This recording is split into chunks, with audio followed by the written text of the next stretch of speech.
Selamat sore saudara-saudara yang terkasih dalam Yesus Kristus. Kita berjumpa lagi di hari ini di dalam kesimpulan atau pelajaran sekolah Sabat di tanggal 15 November tahun 2021. Judul kita sepanjang satu minggu ini adalah Pilihlah Kehidupan. Dan saya akan membahas mengenai tidak ada jalan di hari Senin di tanggal 15 November.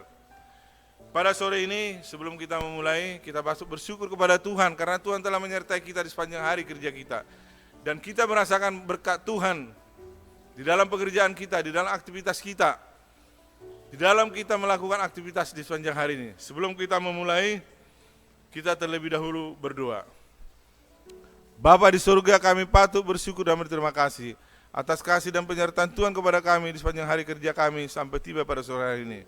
Dan pada sore ini Tuhan kami berkumpul di rumah kami beserta keluarga kami untuk kami dapat mendengarkan pelajaran sekolah Sabat di hari Senin ini. Kiranya pelajaran ini dapat menjadi suatu berkat dalam kehidupan dan kehidupan kami. Terima kasih juga Bapa karena begitu besar kasih Tuhan di dalam kehidupan kami. Mohon ampun segala dosa pelanggaran kami, di dalam nama Yesus kami berdoa dan mengucap syukur. Saudara-saudara yang terkasih dalam Yesus Kristus, ini judulnya sangat bagus sekali, tidak ada jalan tengah. Sering kita manusia sering mencari jalan apa? Kompromi. Tidak kiri dan tidak kanan. Selalu apa? Berusaha untuk mencari jalan tengah di dalam kehidupan ini. Tetapi satu pelajaran yang bisa kita ambil di dalam pelajaran sekolah Sabat kita ini adalah satu pelajaran yang sangat penting. Bagaimana kita menentukan hidup kita untuk mengikut Tuhan. Apakah kita mengikut Tuhan atau tidak? Hanya itu, tidak ada jalan yang lain. Hidup dan mati, hanya itu. Jadi pelajaran ini tidak ada jalan lain.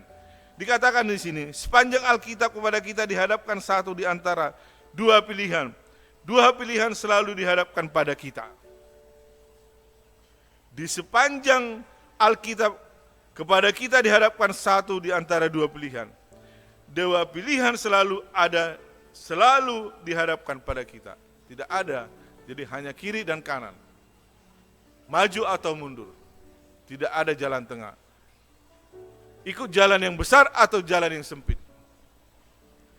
Pelajaran kita pada saat ini kalau kita baca di dalam Yohanes 3:16 dikatakan apa?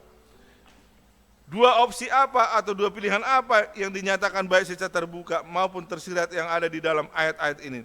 Dan bagaimana dua opsi ini disampaikan. Di dalam Yohanes 3:16 dikatakan apa? Karena begitu besar kasih Allah akan dunia ini sehingga ia telah mengaruniakan anaknya yang tunggal. Supaya setiap orang yang percaya kepadanya tidak binasa melainkan beroleh hidup yang kekal. Sebelum Allah memberikan opsi kepada kita, sebelum Allah memberikan suatu pilihan kepada kita, Allah juga memberikan apa? Opsi kepada kita. Dia mengirim anaknya yang tunggal itu. Bagi kita yang percaya bagi dia akan memperoleh keselamatan itu. Kejadian 7 ayat 22-23 dikatakan apa? Matilah segala yang ada nafas hidup dalam hidupnya.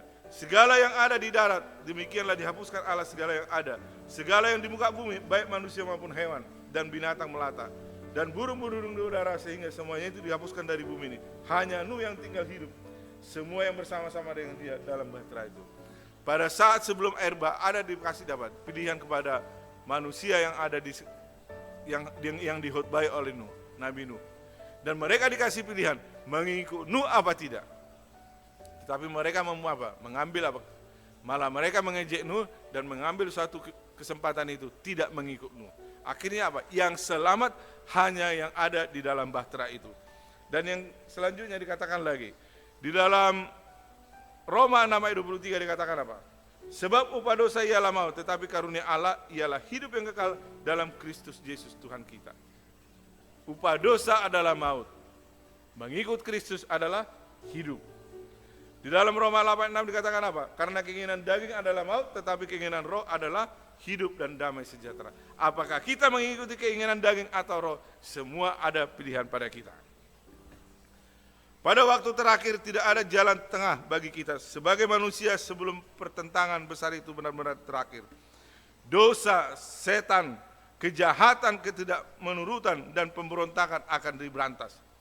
Sebab Setelah itu terjadi masing-masing kita secara individu akan mendapatkan hidup, apakah hidup kekal, yaitu hidup yang Allah rencanakan sejak awal sebelum penciptaan dunia ini, supaya kita memiliki atau kita akan menghadapi kematian yang kekal. Tidak ada jalan tengah. Semua jalan, tidak ada jalan, tidak ada tetap antara pilihan kiri atau kanan, maju atau mundur. Nasib apa yang akan menjadi bagian kita? Jawabannya itu pada akhirnya bergantung pada diri kita sendiri. Kita memiliki kehidupan tersebut di hadapan kita, hidup atau mati. Di dalam penuntun guru dikatakan di sini apa? Bukan hanya penting bagi Israel untuk menuruti Allah, karena janji-janjinya, tetapi juga penurutan itu dapat mereka lakukan. Allah bagaimanapun tidak memaksa mereka, begitu juga Allah tidak memaksa kita. Mereka memiliki dua jalan, hidup dan mati. Ini adalah baik hak prerogatif mereka membuat pilihan. Musa hanya menunjukkan kepada mereka alasan yang baik bahwa jalan kehidupan adalah pilihan yang tepat, dan dia mendorong mereka untuk membuat pilihan itu.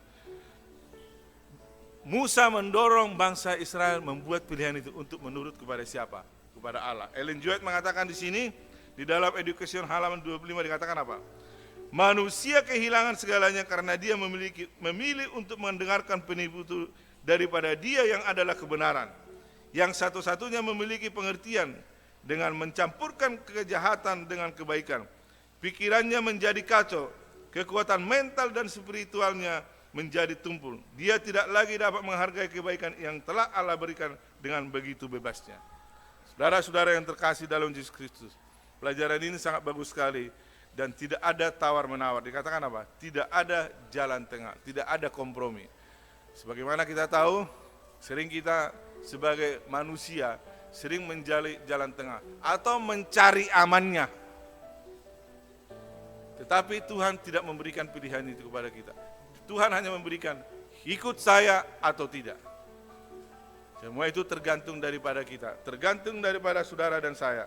Apakah kita tetap mengikuti Yesus Kristus atau tidak? Di dalam permasalahan ini, semua itu tergantung. Kiranya Tuhan menggerakkan hati dan pikiran kita supaya lebih dekat kepadanya melalui penyerahan kita sepenuhnya kepada Tuhan. Tuhan memberkati kita. Amin.